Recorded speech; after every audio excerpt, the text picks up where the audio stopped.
America, and welcome to Invent America, because America invents. This episode of Invent America TV is brought to you by America's Inventor Lady and Home Talk USA. Home Talk is a proud member of the King's Broadcasting Network and has been bringing to you the best of America's home-based product innovation since 1998.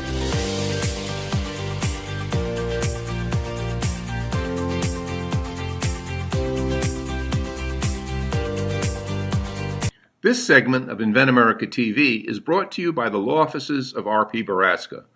RPB law offices have been bringing corporate-level legal expertise to the independent inventor community for more than 20 years. For all your inventing legal needs, trust rpblawoffices.com. Welcome back. That's right. This is the Invent America show on Invent America Radio. I'm the Cajun contractor, Michael King, along with my sidekick, the ever so knowledgeable, the inventor lady herself, Miss Rita Crompton. We are streaming live on the World Wide Web all across the nation. And I want to welcome all of you, all our audience from the Home Talk show. This is part of Home Talk. Invent America is part of the family. And don't forget, at the top of the next hour, we're going to have the Made America show, which is also part of the Home Talk USA radio family. It's just trying to put all the subject matter specifically to one topic instead of spanning it over 3 hours for a different audience. And so I'm glad I can clear that up. But hey, welcome all of you. And now I'd like to welcome the inventor lady herself, Miss Rita Crompton. Miss Rita, hello, welcome. Hey there, how are you? All right, we're doing good. We're still on the air. They haven't thrown us off yet, so we must be doing something right. I mean, that's a good sign for sure. We're now celebrating our 1,185 episodes and counting. So we've already made radio history. So we're all this is lagniappe. You know, down in Louisiana, we have a term called lagniappe, which basically means something extra. So we're giving everybody something extra, huh, Rita? That's right, absolutely. So what's on the agenda today? I know you've got a lot coming off the ASD Market Week, and which was a success. We talked about that last week, but tell us a little bit about our show today. What you got lined up for us? Well, a lot of inventors really need the help. And so we're talking about, what do you have to do to get teed up for licensing?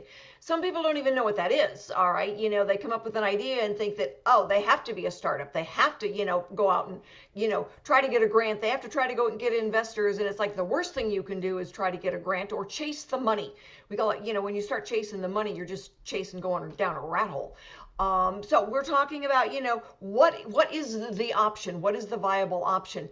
And for some folks, that option is the way they get to see their product on a store shelf. That's the way they get to, get a check where they can put money into the bank account, as opposed to, going and taking money out of the bank and mortgaging the house and selling their favorite car.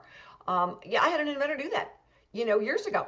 Had a Corvette, sold the Corvette, put them all the money into, getting his product out there to the marketplace, and ended up as a very young man being in an accident that killed him. And it was just, oh, shoot. So, that's just, there's a lot that goes into this that get us teed up. But when they really get ready to go to market, what are their best options?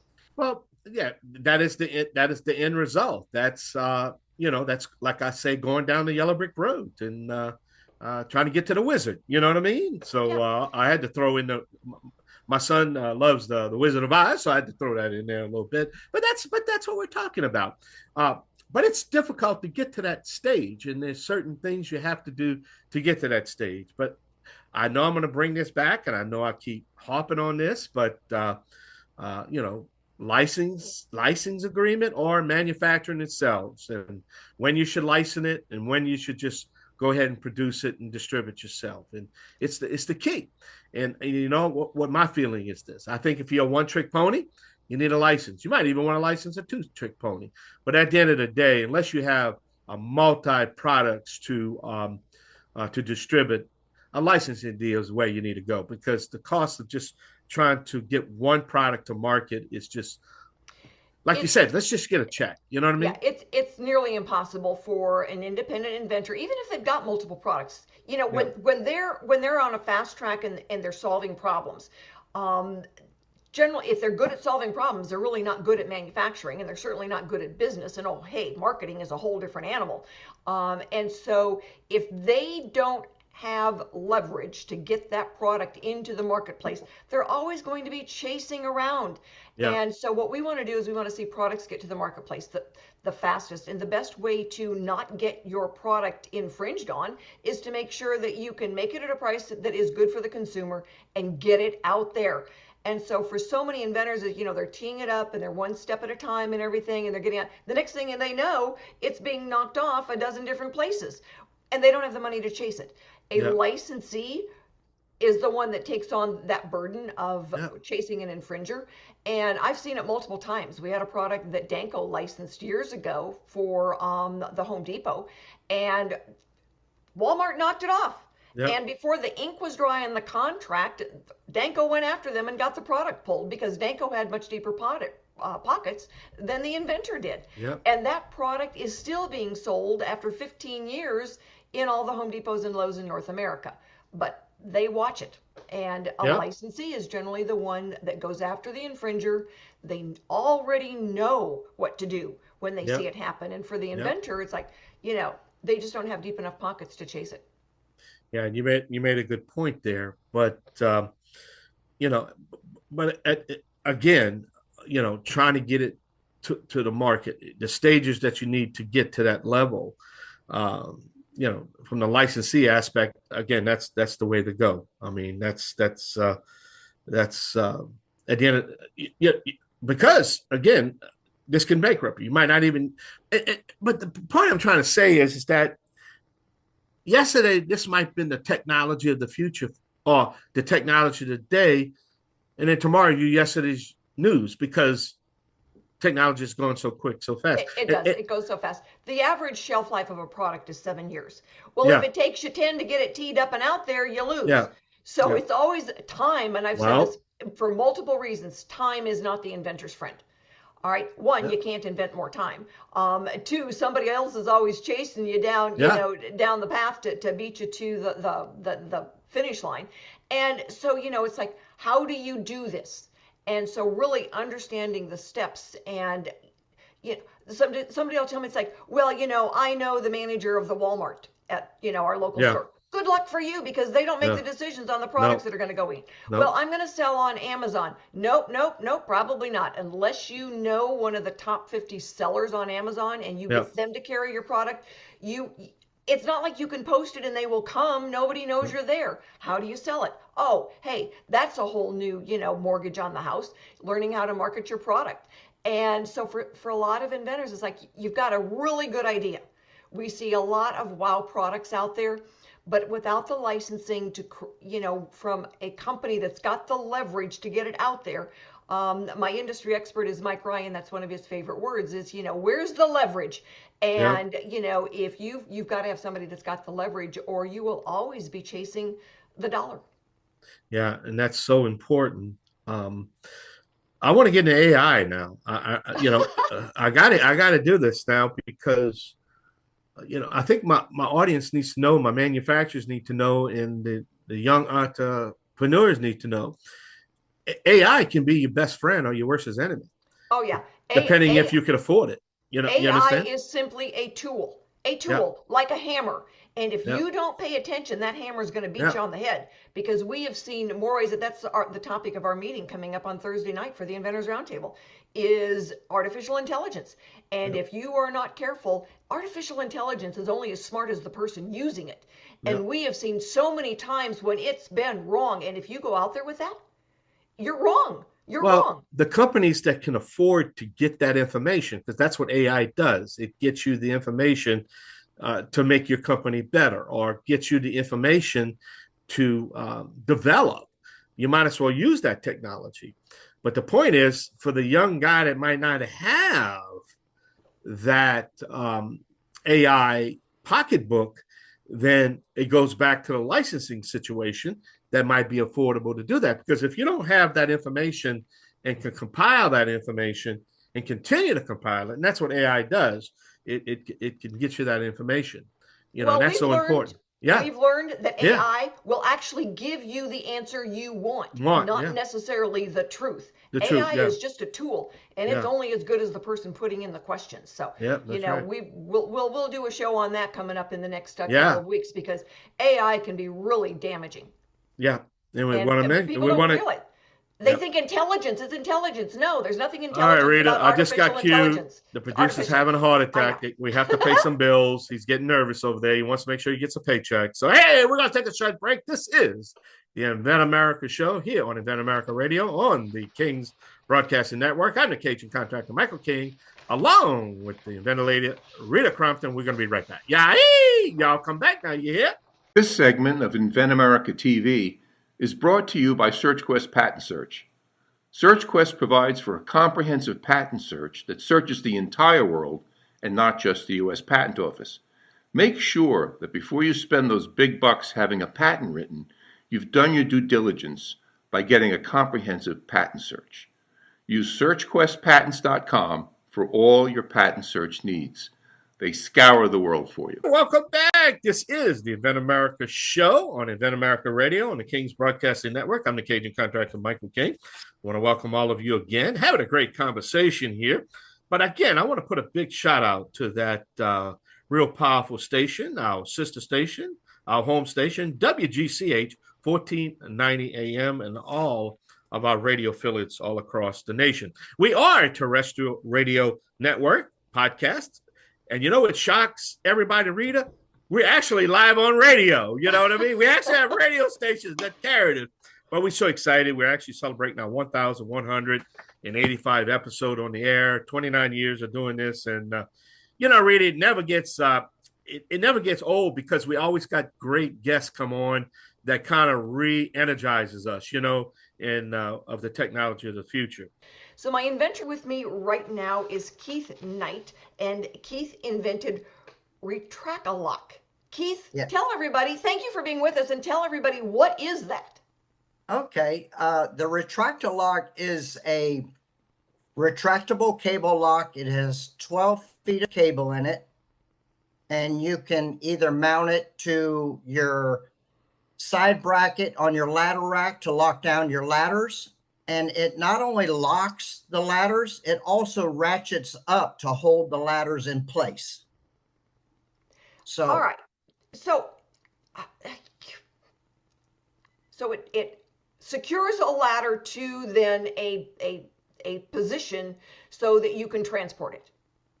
Yes. Yeah. It'll mount to any of the ladder rack brackets that are on the market. So you can just literally bolt it to your side bracket, wrap it around your ladders, and then lock it in, and then actually ratchet it up, and it'll not only lock the ladders, it'll hold them in place.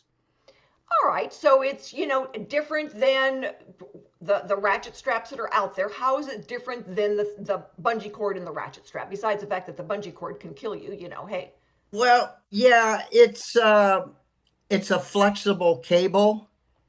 And what it does is by ratcheting it up, of course, it holds it in place. You could also mount it in the bed of your truck to lock up your bicycle or lock up your pressure cleaner or anything like that. Then when you're done with it, you unlock it, it retracts back into the unit, and it's always there ready to be used again. Oh, you mean it's not in a bag all bundled up and all, twisted and turned and big knots tied so that, you got to spend an hour unraveling it before you can even use it? Not at all. See, that's what's nice about it, is it's always there. If you have it in the bed of your truck to lock up, any tools, you don't have to find your lock and find your chain or find your cable and wrap it around. It's always right there. You just pull it out, run it through whatever you want to lock up, and lock it into the unit. Wonderful. So you're the inventor. How long have you been going through this process, and where are you in the process? I've had this patent for just about 20 years. And it's just been sitting on my workbench. I haven't done anything with it. So I decided to see if I could find someone that would be interested in it. So when prototypes, have you sold any? No. I have not manufactured it. I do have all the CAD drawings to tool up for all the plastic parts, but no, I'm not manufacturing it. So why has it been sitting around? I just haven't done anything with it. I started looking for someone to take it on, and I guess I got sidetracked, and it sat on my workbench for years. What made you come up with it all those years ago? I'm a retired fire lieutenant, and we always have second jobs. My second job, I had a commercial painting company. So I had 20 guys that worked for me, and I had a couple trucks and work vans. And it was, I needed something to lock up my ladders on my trucks. So that's where I came up with the design. So were you using it roughly then, yourself with some basic, me do my own self, as my grandson would always say, prototypes? Yeah, no, I mean, I had prototypes to show people, working prototypes, but they're made out of molding plastic. So you have to be very careful with them. Oh, So honey, everybody starts out with, Legos and, their own version of something made out of pipe cleaners and Play-Doh. So the fact that you had something that you could actually use, good for you. Yeah. So I've seen inventors do, the wildest proof of concept prototypes. But getting it out of your head is an important step. You've got to see if you can use it. Yeah. Yeah, I mean, the prototype that I had, I did mount it in my truck and use it, but just you have to be very careful because it's just molding plastic. So sure. it'll break very, very easily. Hey, getting it out of your head and something that you can use, everybody's got to be careful with those first prototypes. That is why when I've asked people, it's like, so how many prototypes, have you gone through? And it's like, my garage is a museum and my wife wants to kill me. Version, because you've got so many different generations of making it better. Yes. I did go through quite a few prototypes until I came up with the final design. I actually, with my engineer, I'm the one that found a problem that we had with the lock, that I came up with the design to fix that. So it's not unusual that as you're going through those stages of prototypes, and that's why we look at the proof of concept prototype. So you're proving your idea works, and then the manufacturer's version of a prototype for the manufacturing phase can be very, very same outcome of what they're doing, but it's still going to look and be different when you're trying to manufacture it. So we're going to see what we can do to help you, Keith. Thank you for being on with us today. We have got to go and take a break, pay some bills, and a big shout out and thanks to King Broadcasting Network for allowing us to do Invent America, Made in America, and Home Talk USA. We will be right back. If you're an inventor or you know an inventor out there who would just like to be able to have a conversation with other inventors, join the Inventors Roundtable. It's free. The meetings are virtual, so you can be anywhere in America and talk to another inventor.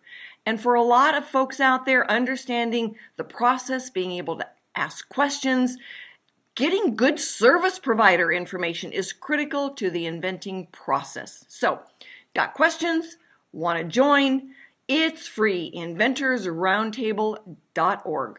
And thank you so much for being with us for this segment of Invent America, because you know it, America invents. Been doing it for hundreds of years, and we will continue to do it for 100 more. And my guest for this segment is Eric Sachs. Eric is the inventor of Pushmate. Eric, thank you so much for being with us for this segment, and tell everybody a little bit about yourself. The first thing people notice about me is I'm abnormally tall. I'm 6'6". So when I walk in a room, everyone notices.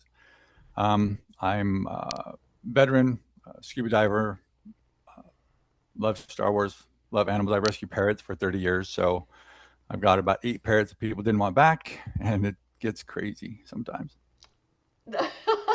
It was really funny as you were talking about all those things. It's like, yep, I can see you walking into a room. All right, so Pushmate, how did you come up with, what is it and how did you come up with it? Tell us the story. Okay, so Pushmate is basically it's a small platform that attaches to the back of pushable devices such as wheelchairs, strollers, shopping carts, wagons, things like that.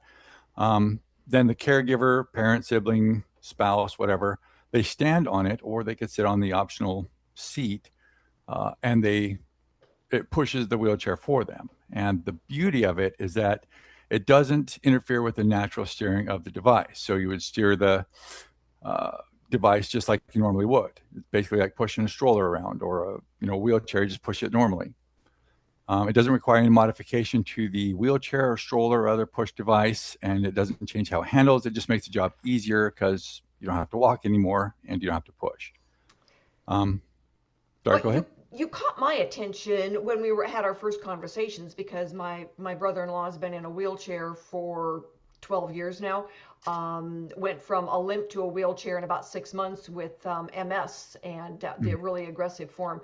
And so my sister, who is 5'1" on a good day, has been, pushing him around, and he's got an electric one, but still, when they go someplace frequently, they are in the push one. And, yeah, he can do the wheels, but darn, would life be easier with a Pushmate.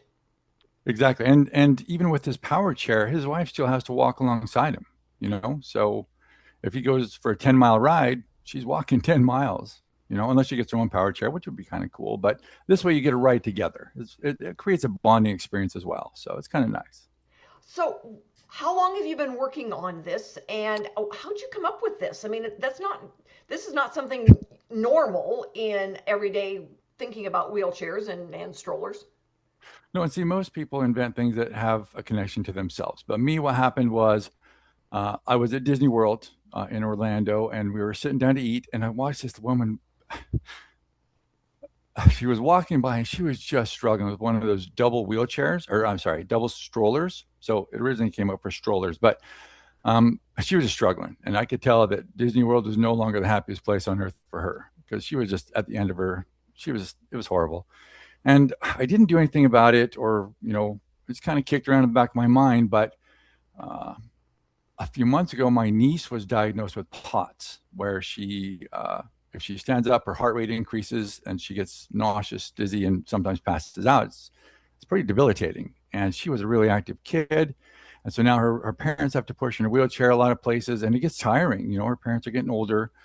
She's a teenager. And I'm like, well, wouldn't it be nice if she had one of these? So I started with a proof of concept, like you were talking about. It's ugly, garage built. There's a little wooden beast. It cost me like $13, and that was just for the wheels.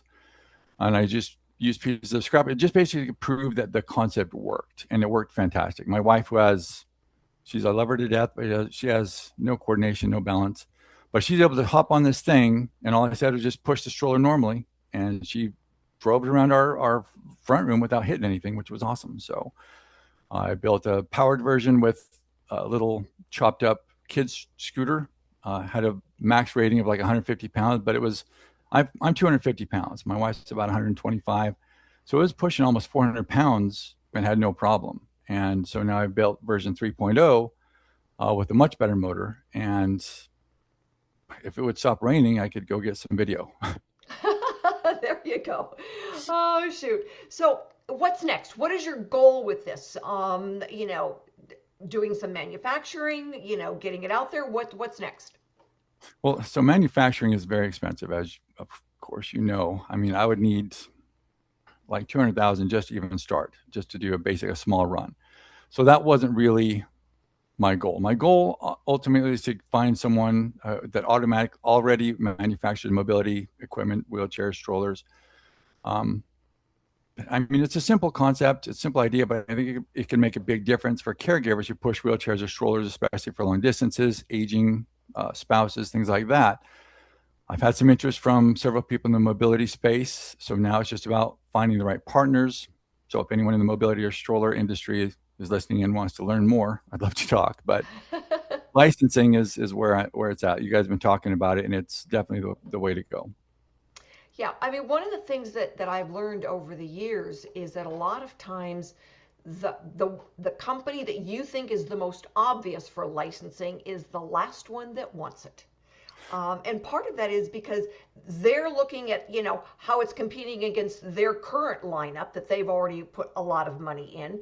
And sometimes it's really a matter of seeing they don't want something that's going to compete against themselves. So frequently the companies that end up licensing it are the ones that want to compete against those companies. So we always take a look at, what makes the most sense for a product.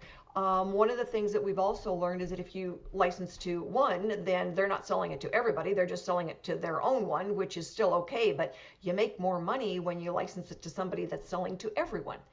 And True. so things we've learned. But you're skipping a step, though. The hardest part is getting past all the gatekeepers. Oh, As yeah. an independent inventor, I can't just call Graco and say, hey, let me talk to your chief R&D person, So there's all these people. I mean, I'm sure they get pitched thousands of things a day. And so the last thing you want to do is listen to another one. So trying to get through those gatekeepers. So it's very important to have someone in your corner that can help you. And that's what I'm still searching for. I totally understand, because that is one of the things that we have had to overcome, and as a licensing agent for a lot of inventors, learning the door to knock on, the trade show to go to, where do you show off for your product? And because those people are at those shows, they're standing there having coffee, visiting, they go play golf, whatever, in the afternoon. So then that's what they're there to do, is to go shopping. Whereas you're right, on their regular daily routine, they've got lots of gatekeepers keeping that phone under control. And the last thing they want to do is, talk then, because they already met a dozen folks out at, the last trade show they went to. So Exactly. That is why I introduce people like you to my next guest coming up, Mike Ryan, because he is, I guess, in a way, the gatekeeper for Pronto Launch. I get to be the talent scout. And you, my friend, are the talent. So we're going to be introducing you to Mike Ryan, and it's fun to be able to do that kind of on the radio. And so I've already sent him your YouTube that you had sent to me, and so that he's already seen it. And it's for a lot of inventors, this step where you're trying to meet people is hard, because they don't wear, they're not, tattooed on their forehead looking for products that you don't know. And a lot of times, you're right, they don't really want to. They're looking, but they don't want to say, hey, I'm your guy. Or they may not be looking at all, and you may not realize that it's something that would be helpful to them. So Exactly. So we're going to be looking at Pronto Launch and seeing what kind of advice. And even if they don't say, yeah, this is one for us, they can say a lot of times, this is who you talk to. And so we've got an indoor for someone to go and talk to. And that's one of the big things that, Mike and I talk about on a regular basis is, where do inventors get the leverage for a particular industry? And that's the thing. I mean, I'm not an engineer by any stretch of the imagination. So building this thing in 3 different ones has been very, very difficult for me. But the hardest challenge is what we just talked about, trying to find the right person. Absolutely. Well, Eric, thank you so much for being on with us. We're going to see what we can do for you. And we're going to go pay some bills right now. Got to pay those sponsors. So stick with us, everybody. We will be back in just a few minutes with my industry expert, Mike Ryan with Pronto Launch. Introducing the amazing new Snoozle. It sprays faster, lasts longer. Ask for Snoozle by name. And thank you so much for being with us for this segment of Invent America, because America invents. And my guest for this segment is Mike Ryan, and he is an expert at helping inventors leverage their product and get them into the marketplace faster and with a bigger presence than any other option. Mike, thanks so much for being with us for this segment of Invent America. Thank you for having me. So the question then, with both of the inventors I had on today, is what do they need to have in place that gives them that opportunity to license their intellectual property? Well, first of all, your previous 2 guests, what they're sharing is not, it's not out of the ordinary. It's been a problem for many years, and which is why Pronto Launch exists. As most people know, if you Google it, you'll see 97% of new inventors come out on the market. They they struggle to the point where either they go out of business or they just don't go anywhere. So the bottom line is that what Pronto Launch is looking to do is change the market. These guys, the inventors, like your previous guests, they've been told this company can do this company can do this, and 99% of the time they don't do what they say they're going to do. So they get frustrated. And next thing you know, it, Pronto Launch comes in there and say, we can do this, or say, wait, I heard this before. The difference between Pronto Launch and these other companies is that, first of all, leverage. Anybody who knows me knows my favorite word is leverage. All right. We have 28 divisions. We help sell at market, ship at warehouse, or fulfill orders. Michael King mentioned earlier about AI. He's absolutely right. AI, there's somebody, just like pills. Pills are good, but if you take too many pills, it's bad for you, or the wrong pills, it's bad for you. AI is good, but if you know how to use it, you can leverage it to be very successful. I've learned, I've become self-anointed AI expert. So I know how to utilize it and leverage it, not only for my companies, for the companies that are working with us. It's known that I probably work 78 hours a week, but through AI, it's equivalent to me working about 120 hours a week. It become more efficient. But the bottom line is that it allows Pronto Launch to focus on people who are people want help, but they allow us to help them. So unfortunately, one of the biggest problems is that inventors get so frustrated, they almost have like a defeatist attitude. But I can't help them unless they let me help them. And I've heard people say to me, well, I've heard this before, but there's a difference between how many other companies do business and then how Pronto Launch does it. All right, we essentially bring everything in-house. We help sell it, market, ship it, warehouse it, process the orders, the whole 9 yards. We do things that, best of my understanding, that no other company in our space does. Yeah, I mean, one of the things that I've worked with inventors over the years in helping them understand the multiple of 5, the pricing. The consumer is pretty much in control of what they're going to be willing to pay for a product. So if you're not in that sweet spot, it doesn't matter how cool it is, they're not going to go to the checkout stand. And so if it's a $25 product, they've got to be able to make it, package it, insure it, and get it to the States for 5. Well, it's like, wait a minute, what do you mean? How does that break down? Well, if the store or the retailer is going to sell it for 25, that means then they bought it for $12.50, and that some distributor then bought it for $6.25, and that means that every item that, it's got to be less than $5 to get it all here so you're ready to sell it, and you actually make $1.25 per item.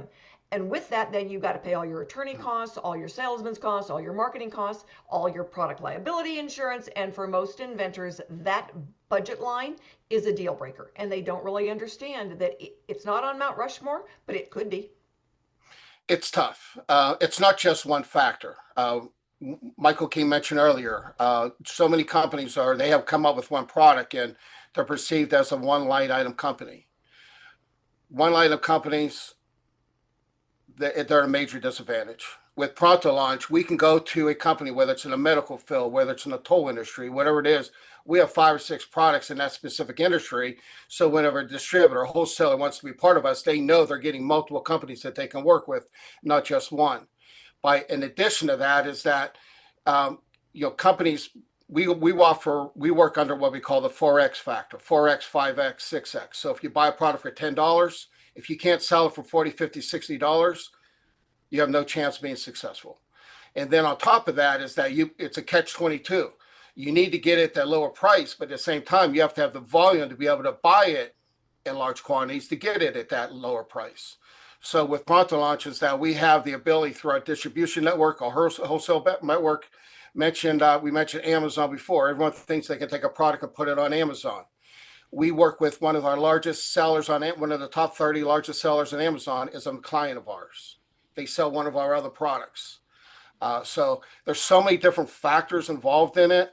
But what we do is that we leverage our resources, our contacts. People think leverage is just on sales. It's leveraging your contacts, whether it's in a distribution field, whether it's in a wholesale field, whether it's in the fulfillment, warehouse, social customer service across the board.